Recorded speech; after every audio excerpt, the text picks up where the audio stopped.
다 같이 사도신경 하심으로 1월 9일 토요일 새벽 예배를 하나님께 올려드리겠습니다. 전능하사 천지를 만드신 하나님 아버지를 내가 믿사오며 그 외아들 우리 주 예수 그리스도를 믿사오니 이는 성령으로 잉태하사 동정녀 마리아에게 나시고 본디오 빌라도에게 고난을 받으사 십자가에 못 박혀 죽으시고 장사한 지 사흘 만에 죽은 자 가운데서 다시 살아나시며 하늘에 오르사 전능하신 하나님 우편에 앉아 계시다가 저리로서 산자와 죽은 자를 심판하러 오시리라. 성령을 믿사오며 거룩한 공회와 성도가 서로 교통하는 것과 죄를 사하여 주시는 것과 몸이 다시 사는 것과 영원히 사는 것을 믿사옵나이다. 아멘. 찬송가 183장 들으시겠습니다. 183장입니다. 빈들의 마른 풀같이 시들은 나의 영혼 주님이 약속한 성령 간절히 기다리네. 가물음의 마른 땅에 단비를 내리시듯 성령의 단비를 부어 새 생명 주옵소서. 반가운 빗소리 들려 산천이 춤을 추네. 봄비로 내리는 성령 내게도 주옵소서. 가물음의 마른 땅에 단비를 내리시듯 성령의 단비를 부어 새 생명 주옵소서.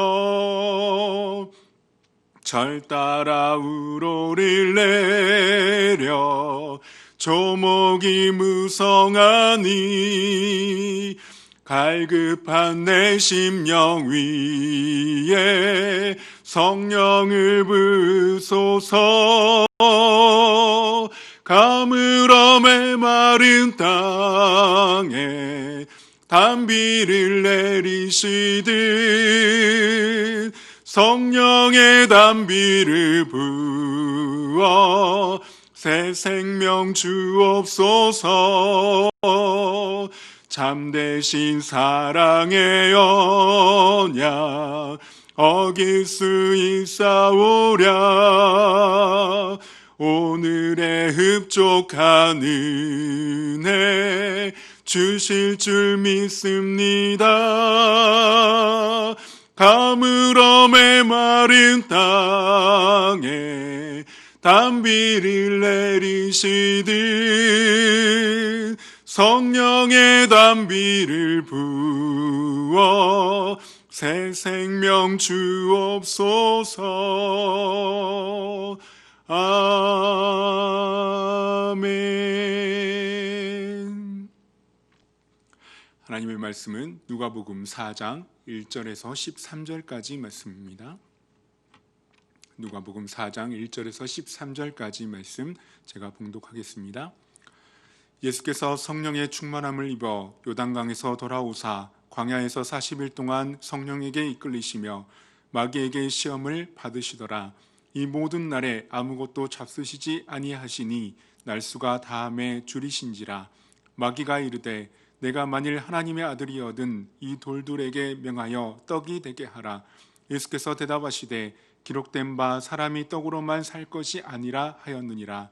마귀가 또 예수를 이끌고 올라가서 순식간에 천하 만국을 보이며 이르되 이 모든 권위와 그 영광을 내가 네게 주리라. 이것은 내게 넘겨준 것이므로 내가 원하는 자에게 주노라. 그러므로 내가 만일 내게 절하면 다 내 것이 되리라. 예수께서 대답하여 이르시되 기록된 바 주 너의 하나님께 경배하고 다만 그를 섬기라 하였느니라. 또 이끌고 예루살렘으로 가서 성전 꼭대기에 세우고 이르되 내가 만일 하나님의 아들이거든 여기서 뛰어내리라. 기록되었을 때 하나님이 너를 위하여 그 사자들을 명하사 너를 지키게 하시리라 하였고 또한 그들이 손으로 너를 받들어 내 발이 돌에 부딪히지 않게 하시리라 하였느니라. 예수께서 대답하여 이르시되 주 너의 하나님은 시험하지 말라 하였느니라. 마귀가 모든 시험을 다한 후에 얼마 동안 떠나니라. 아멘. 오늘 또 이 새벽에 하나님 앞에 예배드리는 우리 모두에게, 각 가정에서 예배드리는 모든 분들에게 하나님의 은혜와 평강이 넘치시기를 주님의 이름으로 축복합니다. 오늘 본문의 말씀은 예수님께서 광야에서 40일 동안 금식하면서 마귀에게 시험을 받으신 사건입니다. 여기서 시험은 유혹을 의미하고 있는데 마귀가 예수님을 넘어뜨리려고 유혹한 것입니다. 어떻게 하나님의 아들이신 예수님께서 마귀에게 시험을 받으실 수 있을까 하고 생각할 수도 있지만 마귀는 예수님을 조금도 흔들지 못했습니다. 그래서 1절에서 2절 말씀을 보면 예수님의 광야 시험에 있어서 중요한 한 가지 사실을 기록하고 있습니다. 그래서 1절과 2절 말씀을 보면 예수께서 성령의 충만함을 입어 요단강에서 돌아오사 광야에서 40일 동안 성령에게 이끌리시며 마귀에게 시험을 받으시더라. 이 모든 날에 아무것도 잡수시지 아니하시니 날수가 다함에 줄이신지라 라고 말씀하십니다. 예수님께서는 이 성령에 이끌리셔서 이 광야로 나가셨습니다. 그리고 마귀에게 시험을 받으셨다라고 말씀하고 있는데 이 말씀을 통해서 우리가 알 수 있는 것은 성령님의 인도하심과 섭리였다는 사실입니다. 그렇다면 우리는 어떻게 해야 예수님처럼 마귀의 시험에서 승리할 수 있겠습니까? 오늘 본문의 말씀을 살펴보면서 함께 은혜를 나누고자 합니다. 먼저 시험하는 자를 보면 이 마귀인 것을 보게 됩니다.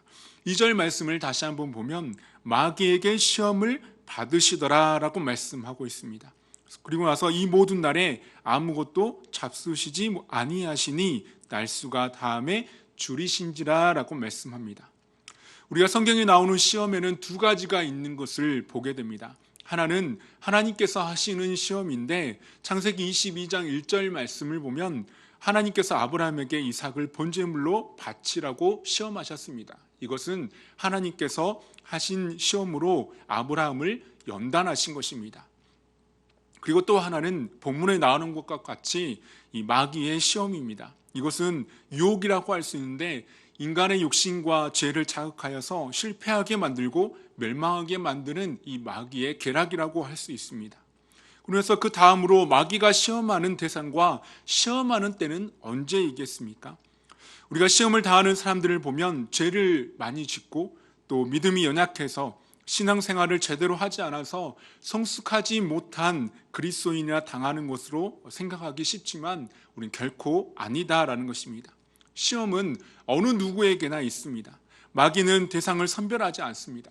중직자라고 해서 성도라고 해서 믿음이 좋다고 해서 자유로울 수 없고 피하지 않는다는 것입니다. 예수님께서 시험 받으셨지만 모든 인간이 마귀의 시험이 대상이 된다는 사실을 우리는 늘 잊지 않아야 하는 것입니다. 그래서 이렇게 모든 인간이 마귀의 시험의 대상이 된다면 시험의 때도 정해놓고 시험하지 않습니다. 마귀는 순간순간을 놓치지 않습니다. 기회만 되면 넘어뜨리려고 하는 것입니다. 마귀가 예수님을 시험하고 패배한 후에 얼마 동안 떠났다라고 말씀하고 있는데 떠난 후에 그것으로 끝나지 않았습니다. 그래서 13절 말씀을 보면 마귀가 모든 시험을 다한 후에 얼마 동안 떠나니라라고 말씀합니다. 여기서 얼마 동안이라는 것은 좋은 기회가 생길 때까지, 때가 올 때까지 떠났다라는 것입니다. 다시 기회를 엿보고 시험한다는 것입니다. 그렇다면 예수님을 시험했던 내용은 무엇이었겠습니까? 마귀는 우리의 인간의 약점을 너무나도 잘 알고 있습니다. 권투나 격투기에서 공격할 때 상대방의 가장 약한 급소를 공격하는 것처럼 마귀도 우리의 약한 그 급소를 공격하는 것입니다.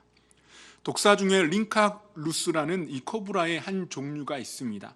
이 코브라는 침을 뱉는 것처럼 상대방의 눈을 정확하게 겨냥해서 독을 분사합니다. 그렇게 되면 짐승이든지 무엇이든지 눈이 보이지 않아서 꼼짝 못하고 결국 이 코브라에게 잡아먹히게 된다는 것입니다.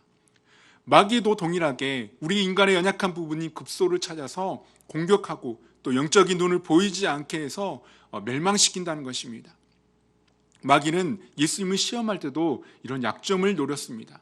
40일간 금식한 예수님은 줄이셨다라고 말씀하고 있는데 바로 그때 시험을 한 것입니다. 그래서 이 본문의 말씀을 통해서 세 가지 시험을 하고 있는데 세 가지 시험을 보면 먼저는 이 예수님의 육체적인 욕구를 자극한 것을 볼 수 있습니다. 예수님께서도 사람으로 이 땅에 오셨기 때문에 이 배고픔을 갖고 계셨습니다. 그래서 3절 말씀을 보면 이렇게 말하고 있습니다. 마귀가 이르되 내가 만일 하나님의 아들이여든 이 돌들에게 명하여 떡이 되게 하라라고 말하고 있습니다. 돌들이라고 하는 것은 복수가 아닌 돌들, 여러 돌들이 아니라 단수의 표현으로서 단 한 개의 떡덩이였던 것을 말하고 있습니다. 40일 동안 금식하신 예수님에게 필요한 것은 단 하나의 떡이었습니다. 마귀는 단 하나만 타협하여서 거역하면 안 되겠느냐라는 이 강교한 유혹을 했던 것입니다. 그래서 마귀에게 패배하는 가장 큰 이유는 타협하기 때문입니다. 작은 틈을 줘도 비집고 들어와서 시험을 하는 것입니다. 그렇기 때문에 마귀가 시험하도록 발판을, 기회를 만들어주면 안 되는 것입니다. 작은 욕심을 절제하지 못하고 넘어가면 점점 자라서 나중에는 더 큰 죄를 짓게 만드는 것입니다. 이번에 딱 한 번만 이것이 문제가 되는 것입니다. 그리고 한 번이 두 번이 되고 두 번이 세 번이 되어서 계속 이어지게 된다는 것입니다. 결국 망하게 된다는 것입니다. 육신의 쾌락을 따라갈 때 순간은 즐거울 수 있지만 이후에는 더 무감각해지고 더 큰 자극을 원해서 나중에는 결국 많은 인생들이 망하게 되는 것을 우리는 너무나도 잘 보고 있습니다. 다윗이 하나님과 함께 했던 사람이지만 왜 죄를 피할 수 없었습니까? 왕이 된 후에 방심했기 때문입니다. 기도하지 않았습니다. 그때 마귀가 시험했고 무너진 것입니다. 예수님께서는 첫 번째 마귀의 시험을 기록된 바 사람이 떡으로만 살 것이 아니라 하였느니라 말씀하시면서 시험을 이기고 승리하셨던 것입니다. 마귀가 또 예수님을 이끌고 올라가서 두 번째로 다른 시험을 하고 있습니다. 우리 5절에서 7절 말씀을 보면 이렇게 시험하고 있습니다. 5절에서 7절 말씀 보면 마귀가 또 예수를 이끌고 올라가서 순식간에 천하만국을 보이며 이르되 이 모든 권위와 그 영광을 내가 내게 주리라. 이것은 내가 넘겨준 것이므로 내가 원하는 자에게 주노라. 그러므로 내가 만일 내게 절하면 다 내 것이 되리라.